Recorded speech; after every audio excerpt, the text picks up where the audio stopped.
Growing up in Texas and Arkansas, two top rice-producing states in the US, rice has always been a part of my life. Arkansas alone accounts for more than 40% of the country's rice production.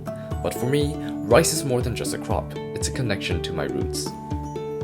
My story with rice begins long before I was born in the rice paddies of Cambodia, where my grandfather escaped the killing fields during the Khmer Rouge in 1978. My grandmother salvaged soured, discarded rice, sun-drying each grain to feed her 5-year-old son, my father, turning every grain into a lifeline.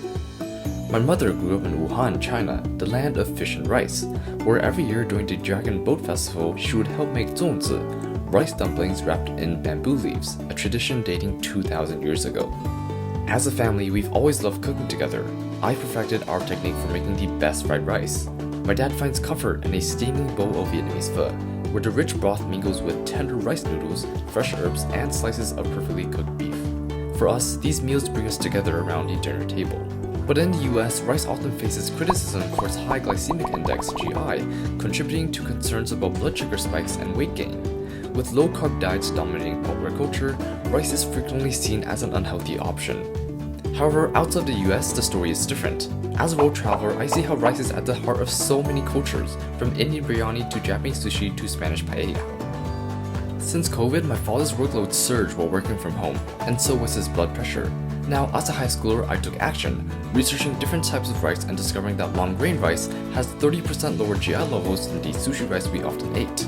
I'm thrilled to learn that more than 75% of rice grown in the United States is long-grain rice. It's not only a healthier option, but also more affordable than imported sushi rice.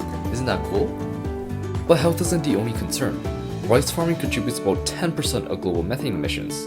In Arkansas, farmers like Jennifer James are leading sustainable efforts, using practices like laser land leveling, water recycling, and moisture sensors to reduce waste and optimize irrigation.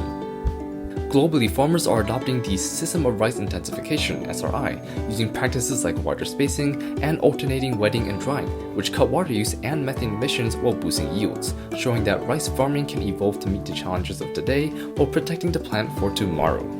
In my dream, rice farming becomes a symbiotic system. Ducks swim through the paddies, eating pests and stirring the water, while snails graze on algae, keeping the water clean. Together, they help the rice thrive naturally, creating harmony with nature. Around our dinner table, friends from all over the world gather to share rice dishes that reflect our diverse cultures. There's fragrant Indian biryani, rich African-American jambalaya, savory Spanish paella, delicate Japanese sushi, and my beloved Chinese zongzi. Each dish tells a story of tradition, community, and resilience, uniting us across continents and cultures.